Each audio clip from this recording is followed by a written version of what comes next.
boa tarde, obrigada por se juntar a nós nesta J Editors Talks, benefícios extrasalariais. O salário já não é o único fator decisivo para o bem-estar profissional. Nos dias que correm, colaboradores e empresas entendem que ao salário acrescem-se diversas variáveis que complementam a remuneração e servem simultaneamente de estímulo e recompensa. Falamos do conforto, do horário de trabalho, de benefícios e parcerias, de commodities e cultura empresarial. Tudo isto são elementos essenciais que acrescem ao salário e que instituem motivação e produtividade. Qual é, afinal, a importância destes benefícios para o bem-estar e felicidade do colaborador?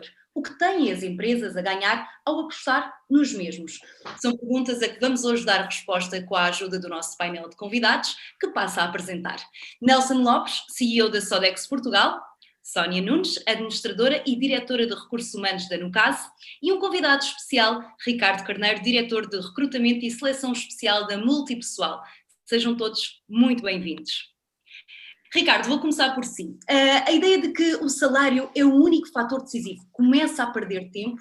Estão os trabalhadores mais atentos e exigentes aos perks extrasalariais? E pergunto ainda o que explica esta tendência. Antes de mais, boa tarde a todos. Muito obrigado pelo convite e também os meus cumprimentos ao restante painel. A resposta é claramente que sim. Aquilo que nós vamos notando na nossa experiência no recrutamento e seleção de quadros médios e superiores é que o escrutínio por parte destes candidatos é cada vez mais fino e há de facto uma procura de mais informação. Perguntas como qual é o projeto, qual é a cultura da empresa, qual é o contexto que a empresa está a viver e o que é que provocou a oportunidade, se é uma substituição, se é uma nova função, são tudo questões que neste momento os nossos candidatos querem de facto saber.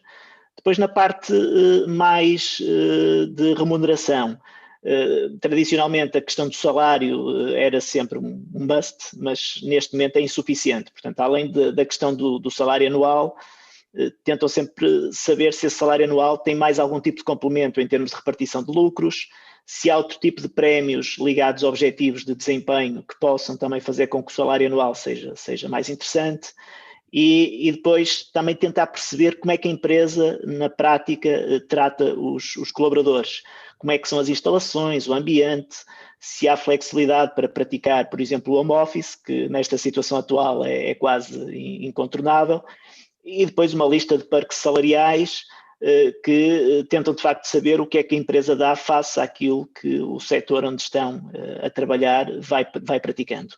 O que notamos é que esta lista tem vindo a crescer e também é cada vez mais criativa. E mais exigente. E mais exigente, sem dúvida. Muito obrigada, Ricardo. Sónia, num mundo cada vez mais globalizado e também cada vez mais digital, onde o mercado de trabalho é por isso global, qual a utilidade dos benefícios extrasalariais para atrair talento? Boa tarde a todos. Antes de mais, agradeço desde já o convite para estar aqui.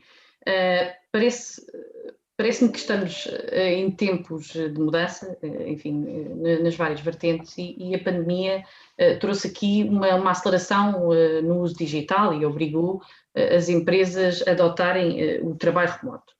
Esta mudança vem impor às organizações uma rápida adaptação, quer a nível tecnológico e de liderança, quer ao nível da gestão das pessoas e principalmente na retenção do talento e na captação, portanto, de novos recursos. Num mercado de trabalho cada vez mais global e competitivo, não é? Os benefícios extrasalariais poderão ter um impacto aqui determinante. Antes da pandemia já começam a ser valorizados, hoje cada vez mais, embora me pareça que esses benefícios que atraíram no passado não serão necessariamente os benefícios que vão atrair no futuro. No mercado, quer dizer, como este, portanto, hoje o foco não é só o pacote salarial, é o salário, mais o salário emocional até, mas penso que essa decisão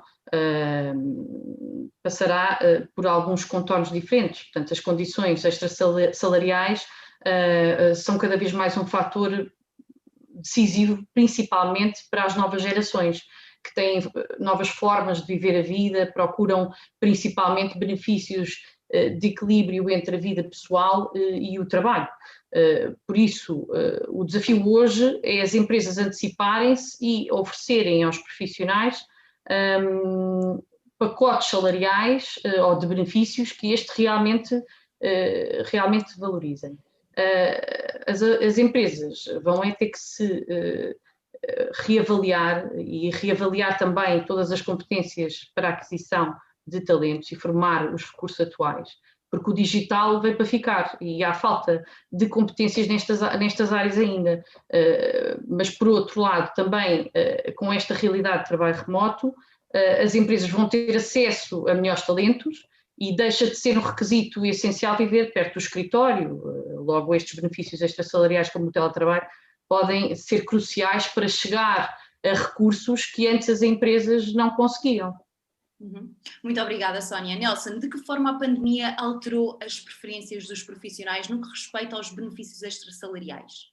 Antes de mais, boa tarde a todos e agradeço imenso o convite para partilhar aqui um pouco, enfim, daquilo que é a experiência Sodexo também nesta matéria, que nos diz muito. De que forma é que se alteraram as preferências? Eu acho que, na verdade, não houve uma alteração nas preferências dos benefícios. Eu acho que nós verificamos já há bastante tempo que há um crescente interesse por parte, sobretudo, dos empregadores, na procura de instrumentos que permitem assegurar, naturalmente, enfim, maior atração, uma maior retenção dos talentos nas suas organizações.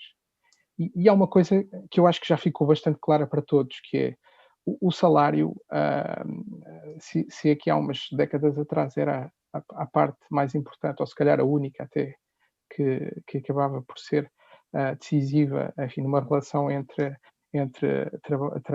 trabalhador e empresa e aquela que nos fazia, enfim, mudar até de emprego. Hoje em dia é fácil perceber que o salário é uma commodity, é a parte menos interessante da história. Na verdade, é mesmo muito pouco interessante, porque a discussão em torno do salário, com exceção do seu incremento ou não, a maior parte das vezes não, sinceramente é extremamente redutora. Portanto, hoje em dia as novas forças de trabalho, sobretudo aquilo que procuram, e os meus colegas aqui de painel já disseram isso, portanto eu vou acabar por repetir um pouco esta ideia, mas a verdade, as pessoas procuram espaços onde se possam sentir bem, onde possam crescer, onde possam estar felizes, onde possam ser reconhecidas, onde se possam sentir protegidas. E na verdade, esta história dos benefícios extrasalariais, já agora, deixa-me só dizer que também acho estranho que se continue a utilizar a palavra extra, porque desde logo a palavra extra significa que algo acontece excepcionalmente, que algo é suplementar e que acrescenta algo que é principal. Pois eu acho que a história inverteu-se, já não é nada disso. Na verdade, os benefícios são a parte mais interessante de tudo aquilo que nós hoje em dia podemos ter por parte do empregador. E os benefícios, para mim, vão ocupar o lugar de topo no futuro. O salário perde naturalmente a sua importância e aquilo que me vai fazer decidir enquanto trabalhador vai ser efetivamente quem é que me pode entregar mais valor, sendo que o valor não é só dinheiro. Em relação às alterações, já agora das preferências, eu acho que houve novos hábitos que, apesar de tudo, já estavam lá. Ou seja, nós todos já recorríamos, por exemplo, deixa-me só dar um exemplo, nós já recorrimos à entrega de refeições, ao takeaway, como é óbvio.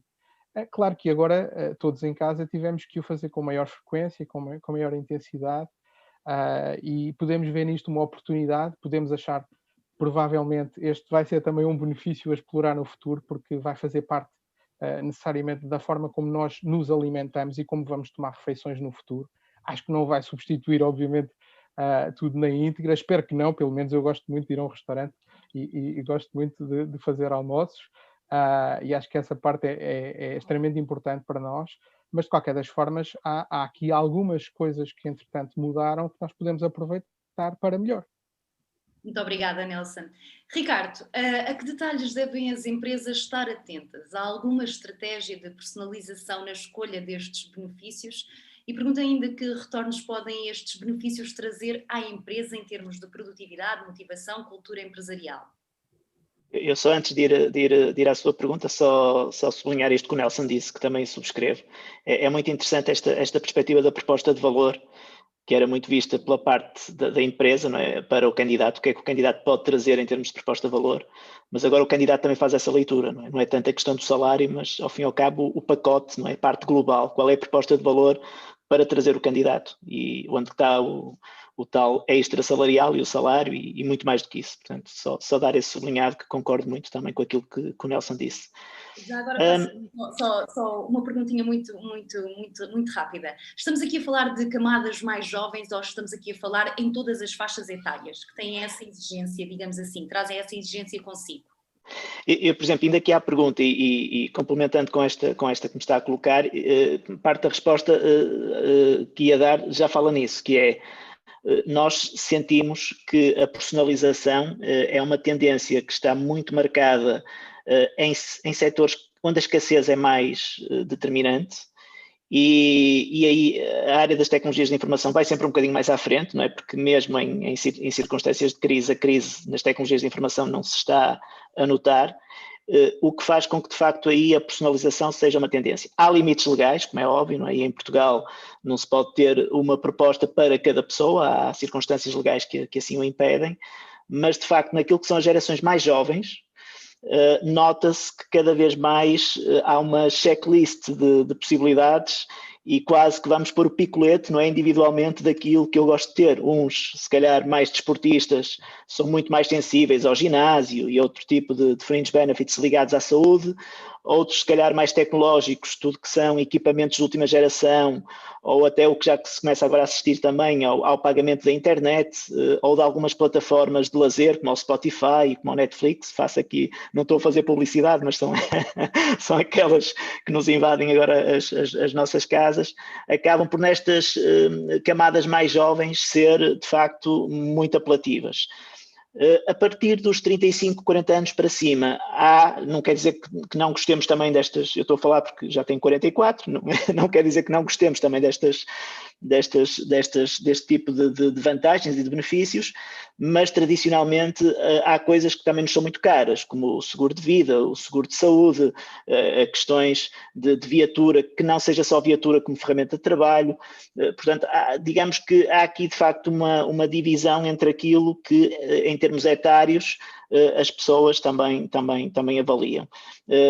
Destacar que, de facto, a IT e a área das tecnologias de informação tem sido aqui um catalisador que depois os outros setores acabam por também apanhar aquilo que são as melhores práticas e algumas delas, o exemplo do home office, que na área das tecnologias de informação, mesmo antes do ambiente pandémico, já era uma realidade, grande parte das empresas e as maiores já o proporcionavam, e que tendencialmente a sociedade e os outros setores vão acomodando nas suas práticas. Muito obrigada, Ricardo. Sónia, trabalhar a partir de casa e a flexibilidade de horários continuam a ser considerados benefícios ou a pandemia, com as adaptações que introduziu no trabalho, tornou estes benefícios no novo normal? Quer dizer, as empresas foram forçadas a reagir à pandemia e colocar as pessoas em casa, não é? Em teletrabalho. Para muitas empresas, pela sua área de atuação, como já foi aqui dito, por exemplo, na consultoria, no setor tecnológico, embora numa percentagem muito pouco representativa, já era uma realidade poder, de alguma forma, ou uma vez por semana, ou 2 vezes por semana, trabalhar-se em casa, ou por uma determinada razão, por exemplo, por assistência à família. O colaborador já o podia fazer, e aqui penso que poderíamos considerar esta possibilidade como um benefício aos colaboradores. Mas para concretizar esta possibilidade, quer dizer, como um benefício aos colaboradores, estas empresas também foram-se munindo de práticas de gestão sustentável, nomeadamente processos de trabalho bem definidos, de políticas e informação documentada, de uma estrutura muito bem definida de quem faz o quê, de ferramentas e canais de comunicação e de feedback aos colaboradores, e mesmo até de recursos humanos e de competências diferentes, e formação, inclusive, também aos seus líderes para poder gerir exatamente estas equipas nestes moldes e de forma às pessoas, os colaboradores, aliás, estarem envolvidos com o propósito, com a cultura da empresa.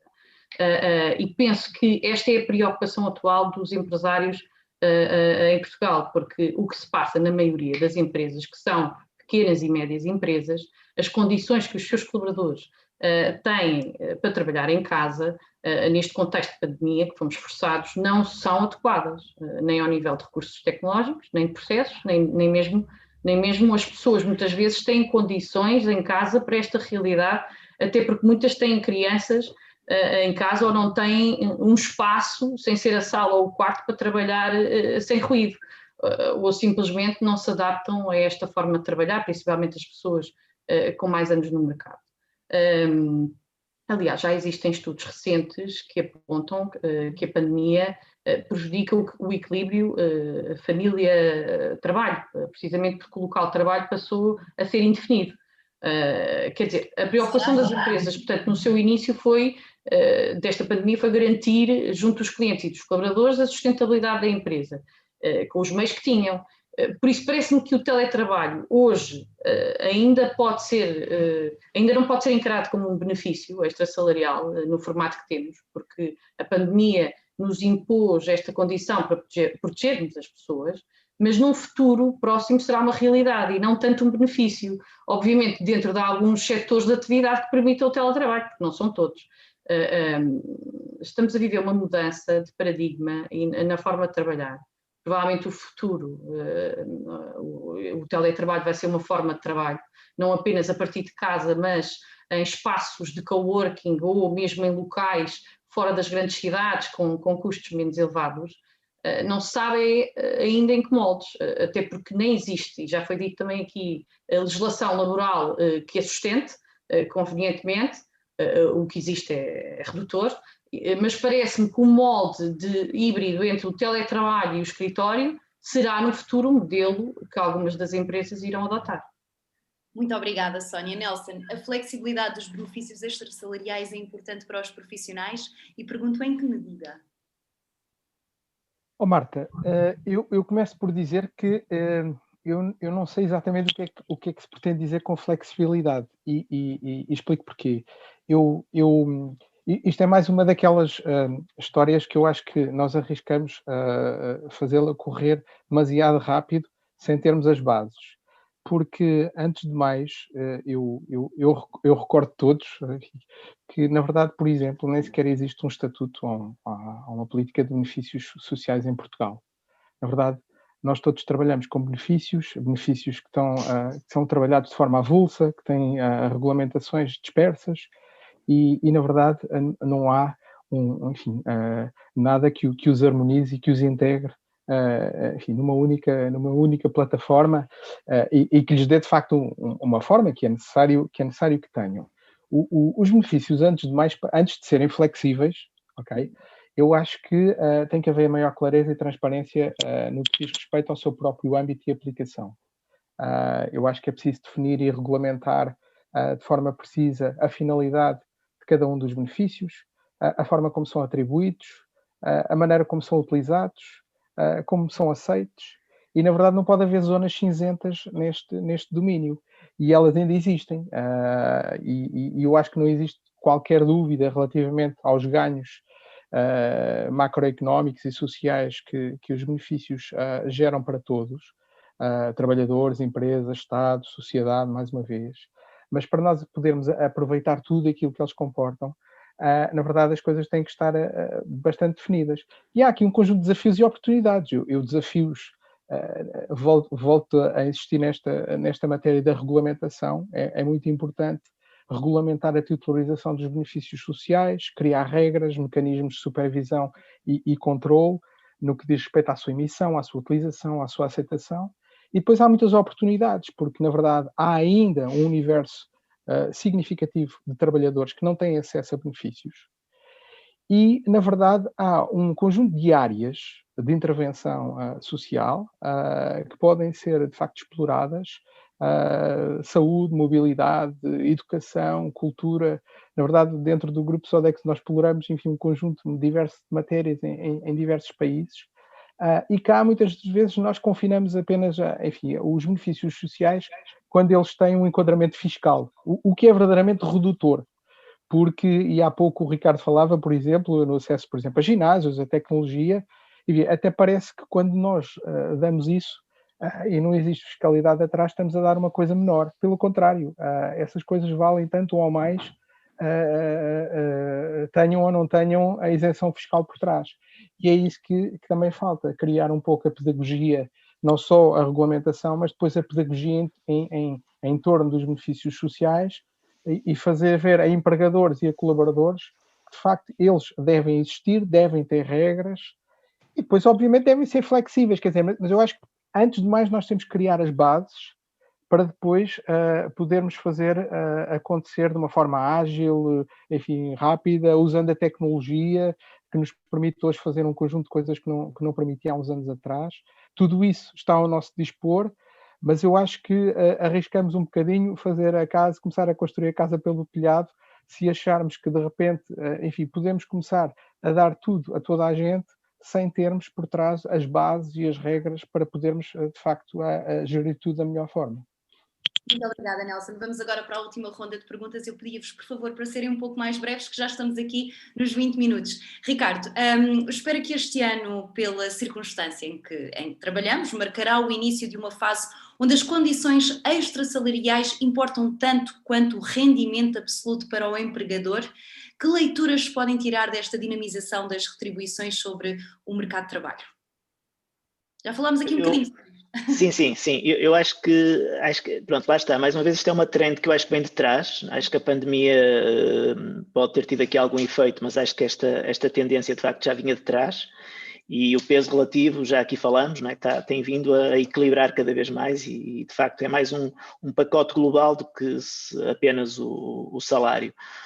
O que eu acho que vai acontecer, e já vamos assistindo um bocadinho nas empresas que vamos apoiando, é em setores que de alguma forma foram de uma forma mais agudizada, afetados pela situação pandémica e pela crise, terá que haver aqui uma criatividade maior, porque os salários podem de facto ter alguma tendência a estagnar ou até a reduzir, e de alguma forma o complemento, as formas de pagamento sendo feitas através de outro tipo de políticas, poderá ser aqui um equilíbrio. Alguns exemplos, coisas que claro que são quantificadas, mas que poderão de alguma forma fazer com que as empresas possam mitigar o não aumento salarial, coisas simples como dias de aniversário, seja para o próprio, seja para os filhos, questões de flexibilidade para acompanhar os filhos nos primeiros dias de aulas, questões ligadas a estacionamento, são tudo rúbricas que poderão, de facto, em empresas onde a capacidade de pagar e remunerar o salário esteja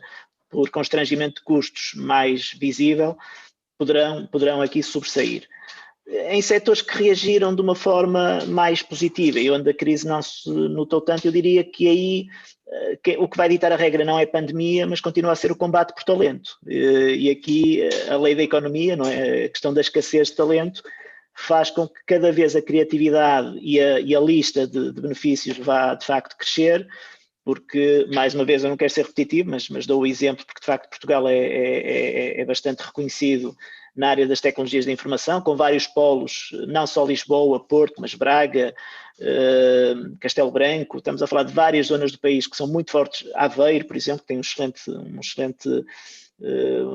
empresas também nesta área, e aí a escassez de talento faz com que as empresas tenham que ser muito criativas, muito dinâmicas, e penso que aí vai-se de facto acentuar esta tendência de, além do salário, haver cada vez mais uma checklist cada vez mais longa, mais personalizada, mais adaptada a estas populações e estes colaboradores, e que também pela sua juventude, porque é um setor também marcado muito em termos etários por uma população mais jovem, são de facto muito mais sensíveis a uma lista mais ampla do que gerações mais avançadas, digamos assim.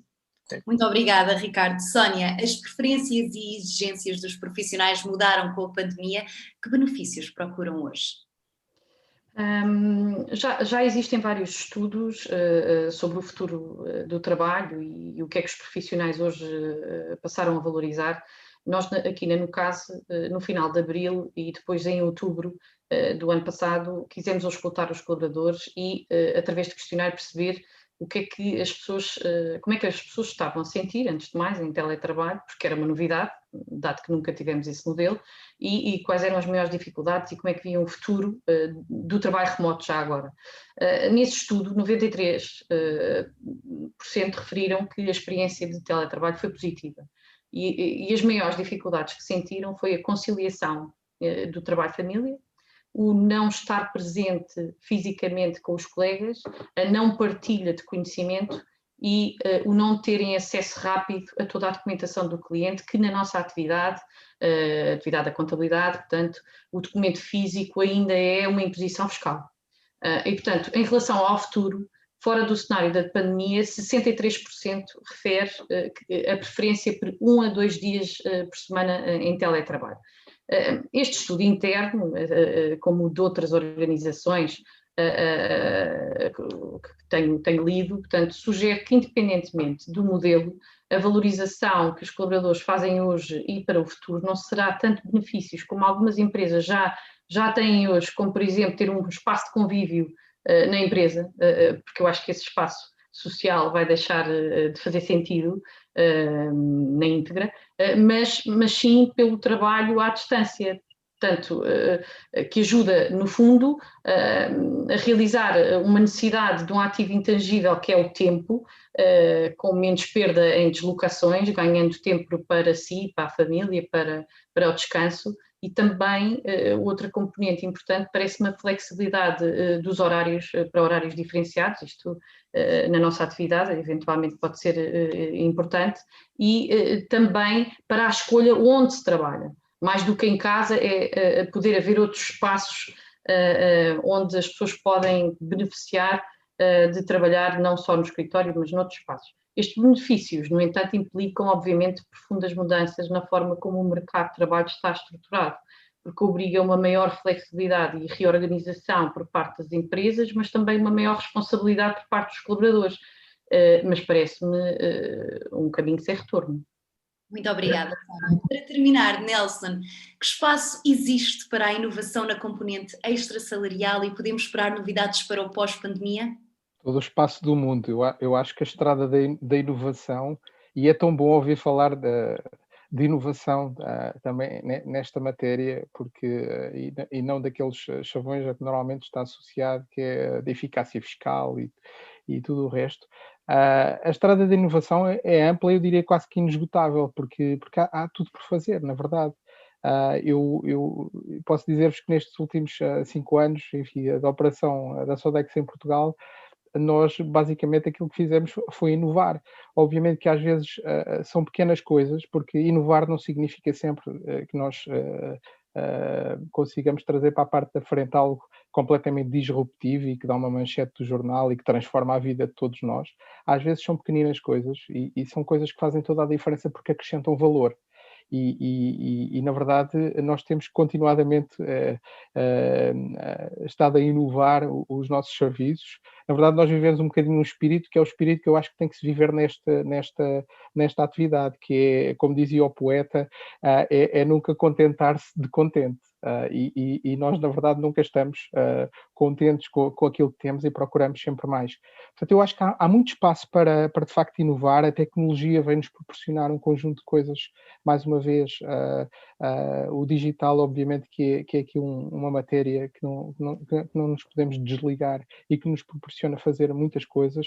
O próprio espaço transacional, enfim, hoje em dia, enfim, os próprios instrumentos de pagamento, a forma como nós transacionamos é completamente diferente e permite-nos, obviamente, explorar um conjunto, inúmeras opções que nós, obviamente, também queremos fazer. E depois, como dizia há pouco, há um espaço para explorar muitos outros serviços noutras matérias, mas é preciso tratar, sobretudo, e concluo já, a inovação com muito respeito, porque a inovação, quando é somente de fachada, somente uma operação de cosmética, e infelizmente às vezes isso aparece, é efêmera e não é sustentável. E como eu costumo dizer, isto é bom acompanhar a moda, é bom até poder ser fabricante de moda, mas é bom não ir em modas. E eu acho que aqui também temos que fazer um bocadinho esse percurso de uma forma sustentável. Muito obrigada, Nelson, obrigada, Ricardo e Sónia, por esta conversa tão interessante, e esperemos que este talk chegue a muitas empresas e que os benefícios extrasalariais sejam cada vez mais uma realidade. Obrigada também a si que esteve desse lado, já sabe que pode ver e rever a JE Editors Talks no Facebook e no site do Jornal Económico. Tenha uma boa tarde.